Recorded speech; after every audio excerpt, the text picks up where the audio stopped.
Hey, what's up, guys? This is KBeast over here. I'm hanging out with Bill over there. Hey. Mr. Dr. Science Bill. He used to be going by the handle Your Mother, but yeah, that was ages ago. Yeah. How you doing, Bill? Doing good, thank you. All right, well, this is our first one over here for, as we're calling it right now, TATSUNICAL Tuesdays. How do you feel about that word? TATSUNICAL, it's a fantastic adjective. I try and work it into my daily life when I can. Yeah, like, how was work today? Oh, it was TATSUNICAL. All right, well, we're just gonna go over like certain matches or whatnot. Just watch over like really old, since it's Super Tatsunoko old matches. and we'll just pretty much just talk about like what they're about, like what's going on, see what's good and what's bad, and try to show people really like what are the good points of what happens in the match. You know what I mean? Because like a lot of the mechanics and stuff go over people's heads, but we'll try to make it easier for you. Yeah. So, what do we got here, Bill? Well, we've got a match with one Mr. KBeast versus Magno, and you're playing your normal team of Yatterman and Batsu, and Magno is playing Cashern and Mega Man Volnut. So on point, you've got Cashern versus Yatterman, which is not the greatest matchup for Cashern. He gets rushed down pretty easily a lot of the time, but that team specifically deals a lot of damage. It has really strong reset setups with Cashern, so he just needs to land like one hit, and it can go south pretty fast. So yeah, those two characters have really good synergy together, Cashern and Volnut. Yeah. My character's not so much, but they're both powerhouses. Yeah, you've got the like a pretty basic VAR team where the idea is land hits with Yatterman, who's got really good speed, good priority moves, and then kind of do the air tag into Batsu, and that's how you deal the damage. So it's a pretty straightforward game plan, but it makes sense. It works, right? All right, well, let's get this started here. Let's see what's going on, and we'll just talk as it goes. Push the talk, push the talk. Push the talk. Push the talk button. It's amazing. And let's see here. This was, I believe these are casuals from SoCal Regionals. Yeah, I think so. Back in 2010. Oh my gosh. It's been so long. Yeah, let me go full screen here.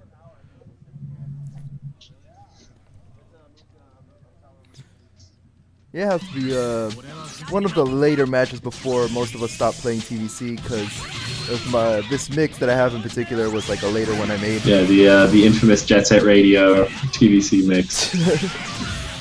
And yeah, like I was saying, Yatterman can really just kind of go to town, rush down, just throw out moves. He has really high priority on a lot of stuff, and he can his normals. Well, pretty much everybody's normals almost outdo Cashern's. Yeah.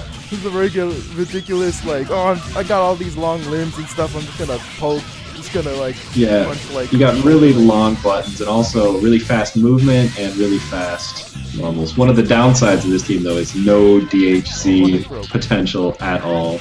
So, like, right there, if it was a different team, you would have been able to finish somebody off with the DHC, but... Alright, well, Cashern's still alive. He's calling out his little friend or buddy there. There was a good Mega Crash I pulled off earlier, where like he had like a ridiculous amount of Baroque. But we'll talk about that later. Magno's doing a really good job. I know you in particular more so than even other Batsu players sometimes like to throw out those overheads, like the standing overheads with Batsu a lot, and he does a lot better job than most people of blocking those. I hardly ever see him get hit by those. Okay, I'm just kind of rushing them down. Yeah, Yatterman, like you said before, he can really bully people. Yeah, to make a crash. There we go. Yeah, I don't know why he waited so long to Mega Crash there. Guess he wanted to just get all of his health down. He does have a... He's got the shield arm out now, so he's not going to take chip damage. Oh. No, but he ate the Kenban. He had it on for a second. For those who don't know, when Mega Man has the B shield on, he's not able to receive any chip damage, so it's kind of a good thing to yeah, it's a useful tool at the end of the round, but it does eat away at your meter instead of your life as you block with it. But obviously it's worth it because you can't use any meter when you're dead. Yeah. Alright, second round here. Second round. Once again, you can just run straight in and just start jabbing, and there's not a whole lot Casherin can do. He's got a lot of tools, though. You can see he's trying to get the time to send out the dogs and things. And this is the reset setup, but not timed. I remember that. Not timed properly, so, you know. Yeah, I actually remember doing some homework on that. Like, if he's too close to me, like that situation, he was too close to me and he was in the corner. I found out that, like, yeah, you have enough time to grab. But, you know, obviously he's probably thinking the same thing, so he oh my gosh! Yes, Mega Crash Bait. The knee has, and there's the unblockable. There's the charge unblockable, and he misses the follow-up. But there is a follow-up you can do there into Super. Just goes for a reset setup off that, like, knee there. Casherin has some really interesting tools, including, that knee, which you can use to blow up. Oh my god, I'm so good! Look at me, I'm so good! There's the loops. Batsu has some of the most ridiculous combo potential in this game. Yeah, I think that's pretty much like how I came to play him as a main. Because at first I was like only using him on the side for online matches. He's a lot easier to use than Chun-Li. Yeah. And I just realized, oh man, this character has so much combo potential. Yeah, Volnut also has really good, and there he blocks the overhead again, counters with that. That super starts up in like 1 frame, I swear to god, it's super fast. Yeah, it's pretty super fast. Well, I'm not looking too sharp right now. Yeah, that was not a solid burst, and you eat the drill off the butt for a full screen time kick. Yes, of the butt. Yeah, Mega Man's also got really interesting combo potential with all of his like weird weapon switches and stuff. He's a really interesting, kind of weird character that not a lot of people learn to play very well. Yeah, I would say like in the later levels of TVC, he became like one of those like ridiculous top tiers that we never really got to see his potential. And I mean, hopefully one day we'll see him in like a real match with because it's not so much the execution of his game, it's like wrapping your mind around the weapon switches and when to do them and stuff. Yeah, for people who might not know exactly how he works, and there's the reset setup, which does absurd damage, doesn't do the super, doesn't feel like killing that character, I guess, but well, I saved the bar, I guess, but you don't want to leave. You don't want to leave him out there. That should have been a kill, and it wasn't. But yeah, like I was saying, people who don't know Volnut, he has weapon switches, kind of like if you're familiar with Amaterasu in Marvel, except he can choose to move a direction as he weapon switches. So he can move forwards, backwards, or stay in place. So that adds a whole nother level of like options that he has. Very interesting. Yeah, I know eventually I'll want to run a tutorial on him. Yeah. He's a very interesting character. Yeah, like it's not so much that he has like a bunch of moves, it's just that he has one move, but you have to go in different modes to do it. Straight into level 3. Forward B or down forward B, is use gun. Yes. Yeah. That was a questionable level 3 right there, you know. You don't always want to just throw all your meter away and not be able to burst if, you know, you're not going to be able to get the kill with that meter. It's a lot of meters to be spending on not killing someone. But comes out alright in the end. Batsu. Looking at that situation over there, let's see, I'm just rewind it a little bit, just pause. Oh, wait, before he dies. Before he actually dies. So let's look at this real quick. Now, obviously... Oh shit, push the talk. Must push the talk. Push the talk. Now, obviously, I have more health at this situation, but it's actually not looking too well in my favor. If you could see here, he has all this red health, and he has 3 bars of Baroque, 3 bars of meter. Regular bar. I have nothing. Yeah. So he could choose to kill either Batsu or Yatterman in 1 hit, and he still has supers to just throw out there. Yeah, he actually can't Mega Crash anymore because he doesn't have any more health. but yeah, that's something that you really have to consider in this game. You know, it's really tempting to just you got this chance. You want to go into level 3, do put a hurt on him, but if it's not going to kill that character, then you're left with no escape options, and you just gave them a bunch of red health to use to kill you with that you can do nothing about if they touch you. So it's pretty much their X factor. Like, you can't really do anything about it when you don't have any bars. Yeah. But if you had 2 bars, you could like control the fact that if they use this or not. Yeah. I mean, at this point, it doesn't matter too much of how much red health he has, because your characters are low enough life that they would just pretty much die anyways. But... Exactly. Let's say if I had more health, then I would be in a world of hurt no matter how much health I had. Yeah. The Baroque combos, if you have a large amount of red health, can do really big damage, and if you've just used all your meter and you can't do anything about it, you have to eat that. There's nothing you can do about it. So it's not great. Controllable X factor. Alright, I believe this is the last round for that. And then we can go back to the first one. Yeah. That jumping C though with Kashurin, I really like that move. It really reminds me of Kyo from KOF. It's a real cool looking move, but it's not really as strong as a lot of other characters jumping C. It's slow to start up. It doesn't have a lot of range like a lot of his moves. If only he could stick out his limbs a little bit more.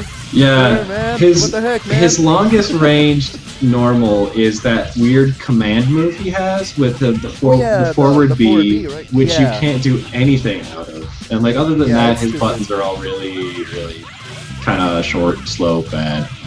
Yeah, we could talk about command normals another time, like exactly like why you can't cancel them and stuff. It's stupid with Kashurin. They gave him some weird normals, but I mean, he's still a pretty solid. He's a solid character. He's got an invincible overhead on his backwards dragon punch move, and he's got the dogs for setups. So he's a character that if you play him right, your best resource is going to be time. You want to use the time you have to like set things up and work things in your favor there. Oh, but the overhead hit that time was the first time I've actually seen it hit this match. Oh, just do it. Just do it. You can mash it. Oh, there, you see, I remember watching that over. I tried to kill him by using a straight up super, so that he doesn't have the opportunity to make a crash. Yeah, but because if I were to hit him with a normal at all and then buffer into a super, then he would be able to make a crash. Yatterman has really bad supers, I went for the guaranteed kill. I went for the guarantee. Yeah, exactly. I went for the guaranteed kill, but it didn't pay off because his supers are so slow. Yeah, he has really good normals, really good speed, movement, really good specials, but really bad supers, which is why a lot of people who play him like to put him with someone like Batsu, who you can tag into and do a bunch of damage on second. Why was he dropping combos? Or whatever. Yeah. That's Baroque activation. I'm choosing not to. Oh, he drops it though, but yeah, that Kashurin can get a bunch of damage. And that's a pretty cool DHC trick right there. Just get the first hit of that Kashurin pillar to pull him off the ground, and then the Mega Man super for damage. Oh, I didn't know what happened there. I think I whiffed the C. Oh, I throw a super. Why the hell did I do that? Yeah. Whatever. I got the hit. Got the hit. I really thought you were going to get poked out of that. You know, a lot of supers do get blown up in this game. Oof! Right through that super. What a manly character. Yeah. I don't know what we're doing here.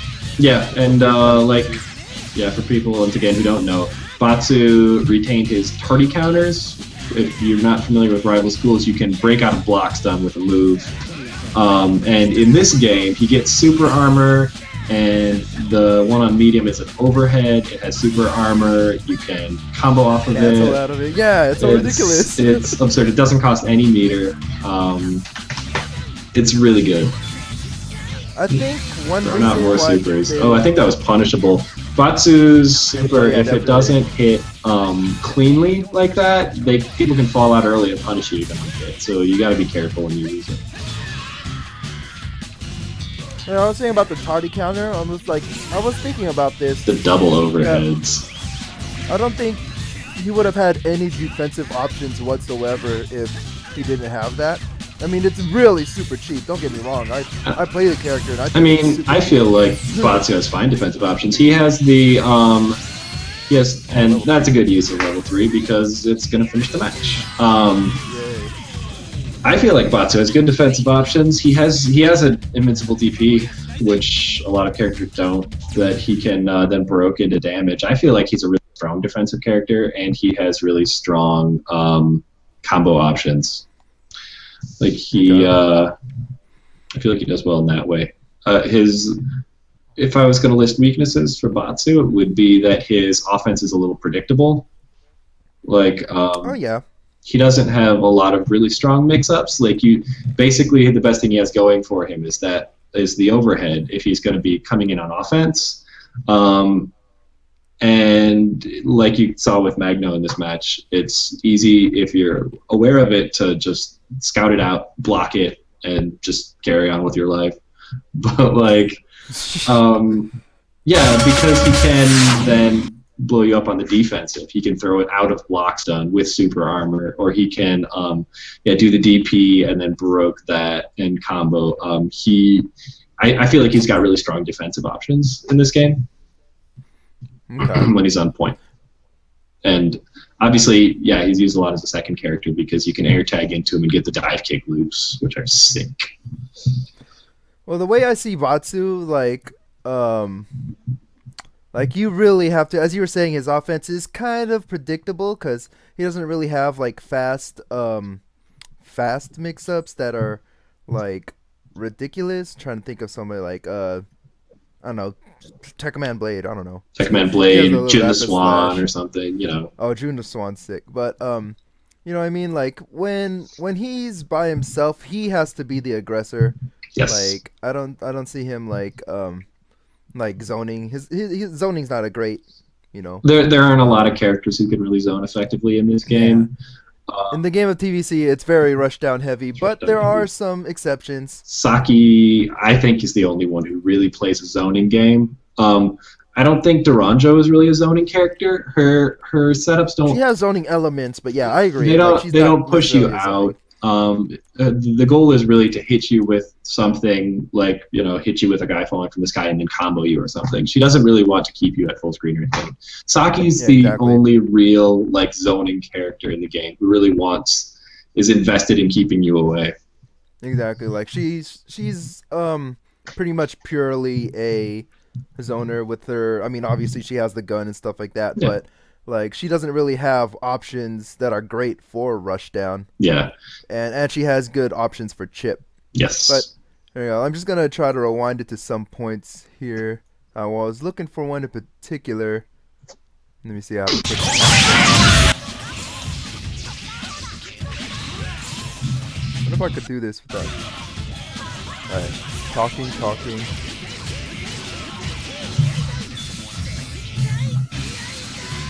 Using the bar there, yeah, as you said earlier, there's no way for me to kill. Oh, there we go. That was a good one. So that point, he had a lot of red health. Since I didn't kill Kashurn, um, I would have been in a world of hurt if I would have let that combo hit